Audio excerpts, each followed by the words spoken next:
मैंने देखा 9:30 बजे से सत्संग की आरती हुई, 10 बजे से सत्संग प्रारंभ हुआ और मात्र एक महात्मा साईंदास महाराज जी का नंबर आया। मैं आपसे एक अपील करना चाहता हूं, महाराज जी संचालक महोदय, आपसे भी, जब आपको इस सत्संग सभा का संचालन बनाया गया है, तो बार बार बीच में कोई व्यक्ति आके आपसे माइक पे क्यों बोल रहा है? मेरा पहला सवाल। मैं ही तो बोल रहा हूं। बीच बीच में आपको लिख के दिया जा रहा है कि कौन आदमी आ रहा है, आप उसका अभिवादन खुद कीजिए। नंबर दूसरी बात, अभी भाई साहब बोल के गए हैं, हमारे राष्ट्रीय अध्यक्ष जी दोनों, वो उनका दर्द था जो उनकी जबान से छलकता है, क्योंकि उन्होंने समाज में काम किया है, समाज को इकट्ठा करने का काम किया है, और जब कोई मेहनत करता है उससे उसकी मेहनत छीन ली जाती है तो उसका दर्द जबान से अपने समाज में ही छलकता है। और मैं यहां की सत्संग कमेटी से अनुरोध करना चाहता हूं कि ये तो समाज के वे अंग हैं जो समाज को सुधारने का काम कर रहे हैं। इन्होंने किनसे प्रेरणा ली? ये हमारे संत महात्मा बैठे हैं। मैंने देखा 9:30 बजे से सत्संग की आरती हुई, 10 बजे से सत्संग प्रारंभ हुआ और मात्र एक महात्मा साईंदास महाराज जी का नंबर आया। हम महात्माओं को सुनने के लिए आए हैं, इनके विचार अपने अंदर ग्रहण करने के लिए आए हैं। आ रहे यहां पर यूट्यूब वाणी गा रहे हैं, वाणी तो हम अपने घर पे यूट्यूब के माध्यम से भी तो सुन सकते हैं, या सुन नहीं सकते? हमें अगर ज्ञान लेना है तो इन संतों से ज्ञान मिलेगा। मैंने पिछले साल भी यहां पे आके कहा था, लेकिन कोई सुधार नहीं। पिछली बार ये मंच गुरु रविदास महाराज जी का मंच वहां तक लगा हुआ था, उस पिलर तक, इस बार छोटा कर दिया, अगली बार मैं जानता हूं और छोटा हो जाएगा। क्यों क्यों छोटा हो जाएगा? क्या हमारा समाज दान नहीं दे रहा? क्या हमारे समाज में सुनने की पीड़ा नहीं है? मैं इस सत्संग समिति, जो इस आश्रम की कमेटी है, उससे अनुरोध करना चाहता हूं कि अगली बार यह मंच वहां तक बड़ा होना चाहिए। महाराज जी, यह मंच लगा हुआ है, यह संतों का मंच है, इन पे सिर्फ महात्मा बैठेंगे, इसके अलावा और कोई नहीं बैठेगा। भाई मैं क्षमा चाहता हूं, आपने बड़ी अच्छी बात कही, लेकिन जब तक हमने ये व्यवस्था की, हमारे बीच कोई भी नेता कहने के लिए ये नहीं आया कि हम आपका सहयोग कर रहे हैं। कोई नहीं आया, और ये भी बड़ी मुश्किल कर पाए हम। तो हम भी तो उसी खान से चलते हैं, उसी दमड़ी से चलते हैं और वही चमड़ी से चलते हैं।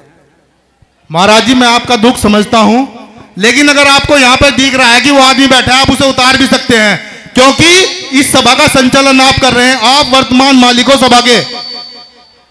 ठीक है, मैं किस किस से, मेरे लिए सारे पूजनीय है। एक को कहूंगा, कल कुछ सब मुझे खींच देंगे पकड़ के, कैसा अध्यक्ष है तो और कैसा वो है। भाई अपनी बात 2 मिनट में खत्म करो, जो आपको कहना कह लो। अभी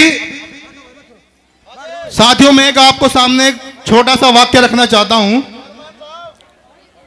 अभी कुछ दिन पहले, अभी ये जो मामला चल रहा है, महीना पिछला सितंबर का गया, इसमें हमारे रहबर सदगुरु स्वामी समनदास महाराज जी का जन्मोत्सव है और हम सब लोग मनाते हैं और आगे भी मनाते रहेंगे। तो मैं दिल्ली में चला गया। दिल्ली में मेरे पूर्व केंद्रीय मंत्री से मुलाकात हुई, आदरणीय सत्यनारायण जटिया जी। जितने भी गुरु महाराज जी के यहां पे अनुयायी है, ध्यानपूर्वक सुनना। हमने, हमारे समाज ने मिलकर सन 2003 में, महाराज जी आप लोगों के लिए भी है, सन 2003 में ताल करोड़ा स्टेडियम के अंदर एक संत समागम का आयोजन किया गया, जिसमें श्री गुरु रविदास जी को मानने वाले तमाम संत आए हुए थे। तो जब वहां पर ज्ञान गोष्ठी हुई, तो ज्ञान में हमारे सर्वोच्च सदगुरु स्वामी समनदास महाराज जी का ज्ञान सर्वोच्च पाया गया। जय।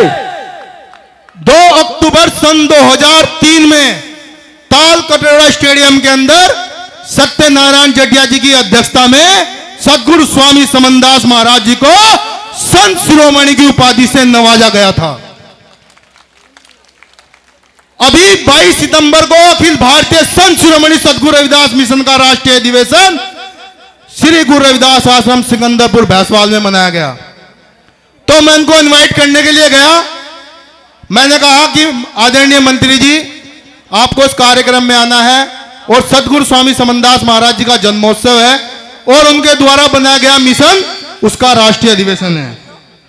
तो साथियों, वह मेरी बात सुनकर पहले तो मुस्कुराए, फिर रोने लगे। बात ध्यानपूर्वक सुनने की है। मैंने कहा कि आदरणीय, रोने का कारण क्या है आपका? कि उन्होंने कहा, हमारे जो महात्मा बैठे हैं, आप लोगों की गलती बता रहा हूं मैं, उन्होंने कहा कि मैंने सदगुरु स्वामी समनदास महाराज जी का नाम 2003 में सुना था, जब उनको संत शिरोमणि की उपाधि दी गई थी, और उसके बाद समनदास महाराज जी का नाम मैं आज सुन रहा हूं। उनके बीच में, इस बीच में आप लोगों ने महाराज जी को सीमित करके रखा।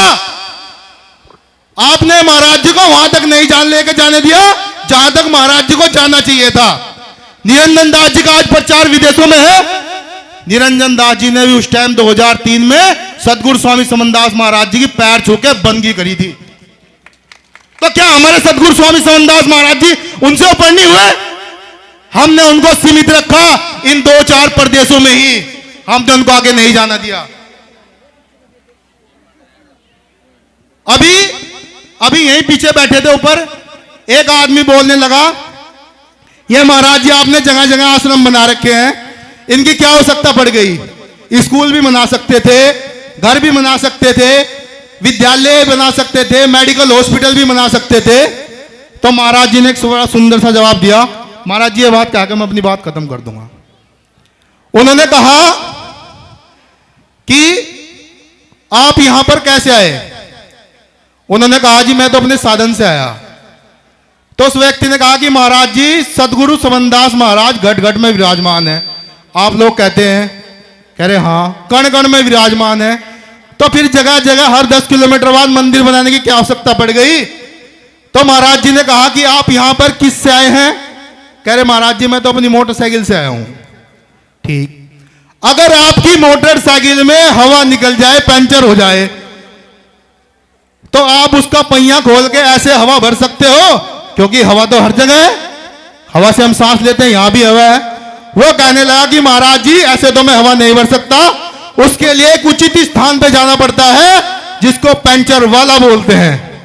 महाराज जी ने कहा कि ठीक उसी प्रकार महाराज घट घट में विराजमान है, लेकिन एक ऐसा आस्था का केंद्र होना चाहिए जहां पर हम जाकर श्रद्धा से मत्था टेक सकें। तो साथियों, मैं आपसे यही निवेदन करूंगा इस आश्रम सत्संग कमेटी से भी कि अगली बार महाराज जी ये व्यवस्था बनाएं। जितने लोग यहां बैठे हैं, आप बार बार बोल रहे थे कि यहां से पीछे हो जाओ, यहां से पीछे हो जाओ, यहां से पीछे हो जाओ। जब एक महात्मा के साथ 4 आदमी आ रहे हैं, आप यहां पर जिसे जिसे निमंत्रण देने जाते हैं वो आते हैं, तो या तो आप उनको निमंत्रण ना देने जाओ। अगर आप उनको बुला रहे हो और कह रहे हैं वहां बैठे, तो ये अच्छी बात नहीं है। क्योंकि हमारे यहां समाज में सदगुरु स्वामी समनदास महाराज जी ने समतामूलक समाज की स्थापना की, उसमें सभी लोग आते हैं और ये हमारे समाज की सबसे बड़ी विडंबना है।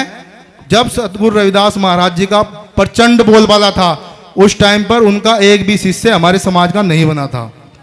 यह हमारी सबसे बड़ी विडंबना है कि जब कोई चीज हमसे दूर हो जाती है, हमें उसकी वैल्यू जब समझ में आती है।